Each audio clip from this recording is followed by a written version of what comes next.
I was going to update you on one of the books I started reading a while ago. I mentioned it in my last kitchen vlog.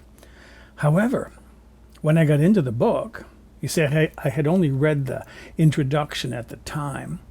The book was obviously out of date. The book is A Citizen's Guide to Beating Donald Trump by David Plouffe. Circumstances have quickly changed in this country since the book was written. One of his premises is based upon Trump's popularity if he never has to face a crisis before the November election. That changed with the outbreak of the COVID-19 pandemic. A newer crisis he is facing even now is the outbreak of civil disorder because of the murder of George Floyd. Plouffe also theorized how the president might do in the election if the economy remained strong and unemployment continued at record low levels. That is no longer the case. Things changed. Covering some of these latest crises. Trump misled the American public about the virus. We know that now.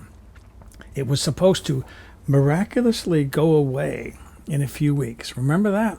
Miraculously go away. Well, here we are now in June, and sadly, more than 100,000 Americans are dead. The USA has one of the worst records in the world of testing and responding to this pandemic. We're socially distancing now. We're wearing masks now, but we started too late. They knew about this virus as early as maybe late December, but for sure January. There were warnings going around about it, that it could become a pandemic. We'll just do nothing and wait for it to miraculously go away because we don't want anything to happen that could hurt the president's re-election prospects. What about civil unrest? Many cities, even in other countries, are dealing with protests, vandalism, violence, and looting. It's not just Minneapolis, Minnesota. Although thankfully protests have calmed down a lot. They're a lot more peaceful now, thankfully. So, and one reason is the reaction among African Americans and others because of the murder of George Floyd. That's understandable. We know that. According to the British newspaper, The Guardian, Derek Chauvin, I think that's his name, how to pronounce it anyways, the former officer with his knee on Floyd's neck and another officer present at the time had been investigated in the past for several incidents. That's what they said, several incidents of excessive force. If I were king, and thankfully I'm not, I'd pass a 3 strikes you're out law. Not just for the officer being charged. I think the law should remove the police captain or sergeant, whoever is in charge, as well as the officer who committed the infraction. 3 strikes, you're out. You see, if the captain of the force can't properly train and control and discipline when necessary those officers under his charge, I think the captain should go too. Now, what do you think would happen? What would happen? See, the captain wouldn't allow any officer 3 strikes. He or she would be out after the second incident because the captain wouldn't let any officer put his job or her job in jeopardy. You could clean up a force very quickly with a 3 strikes you're out law that would get rid of the officer and the captain. Captains would take a tougher line with their officers. But of course, it's not just the Floyd thing. There's something deeper going on, and that we know. It's systemic racism and police tactics. That's why these protests are spreading to other countries. They have similar problems there as well. See, excessive force doesn't happen only here in the USA. Nothing is wrong. Nothing is wrong with peaceful protest.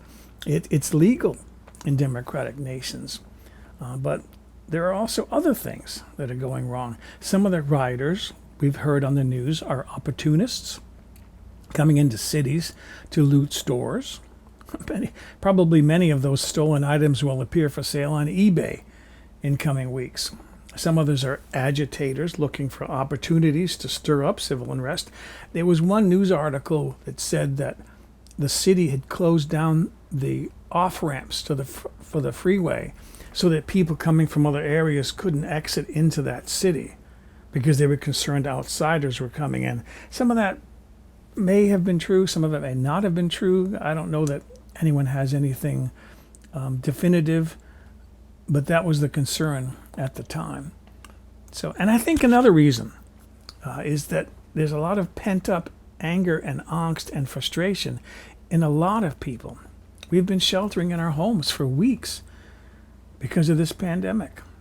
Many of us are afraid. I'll be 70 years old next year. 70. I know I don't look it. I look like I'm a young 39. Okay.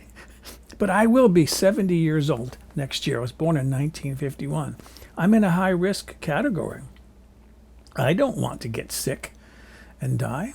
So I've been social distancing. I've been wearing my mask. Many of the places where people enjoy congregating are now closed. Churches, movie theaters, parks and beaches, barbershops and beauty salons.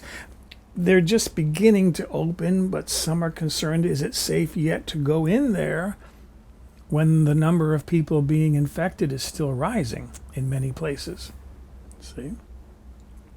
I think about, where could you get the best town gossip? Where was a fun place to go to get the best town gossip? It was in the barbershop or the beauty salon. Trust me, I know. My dad was a barber. I know about the talk. Sometimes it was about me.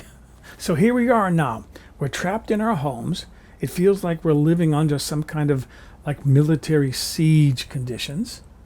Many people are out of work. Fortune magazine last week says that about 24%, nearly a quarter of employable Americans, are out of work. 24%.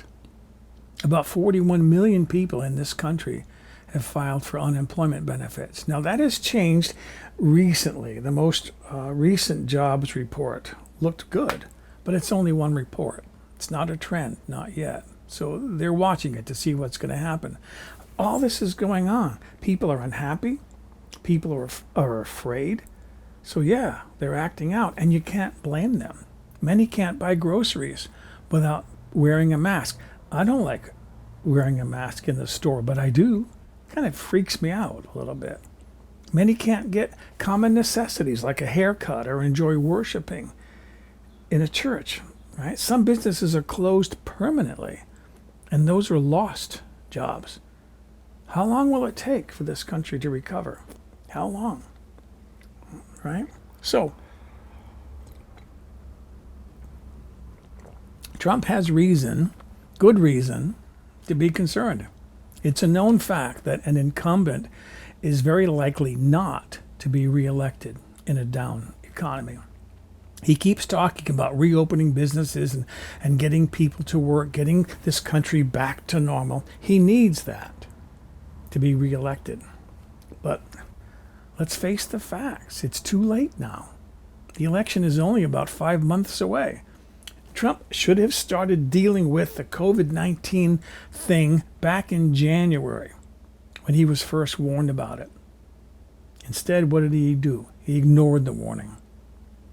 See, I can be guilty of deluding myself into a state of denial. I've done it before, but it doesn't solve problems. I've learned it allows those problems to become worse. See, recovery could take a very long time. Some economists are saying that it could take years. Most of us still remember the Great Recession of 2008. I won't go into the politics of that other than to say thank you very much, George W. Bush. With President Obama's stimulus packages, it still took years for the USA to recover. Some of Obama's ideas were unpopular at the time, granted, but they worked. By the end of the second term, the nation was nearly back to full economic health. Trump inherited that health, and he took credit for it. Of course, the president isn't to blame for the coronavirus, but he could have acted more swiftly. He could have looked like a leader rather than a liar. See, what good is he doing by standing in front of a church holding up a Bible? I don't get it. How does that make him look like a powerful leader? And after it was reported that he fled like a frightened mouse to his bunker beneath the White House while protesters were outside the gates, he said it was only to do an inspection. Lies don't solve problems either. Okay? All right. So, getting back to my reading, I didn't stop reading, which I won't go into, because I read a lot of books since that other one. I read books. I read because I want to feel informed. Sometimes I feel like politicians are lying to us. Have you ever felt that way? You know what I'm talking about. So I try to find the truth, which isn't always easy. You won't find it on MSNBC, CNN, or especially Fox, right? You might find little bits of it. But if you really want to get to the truth, you have to delve, sometimes deeply, I think, into books. And that's why I read. Okay, enough for now. As always, I'll leave the comments section open for this vlog, but I'll set the comments to by approval only. I have to filter them sometimes. It isn't censorship. It's just that some people write inappropriate things. And I have to be in compliance with YouTube's community guidelines. That's what they're called, community guidelines. I'm being held to that. I try to be conscientious because children have access to YouTube. So anyways, thanks for listening.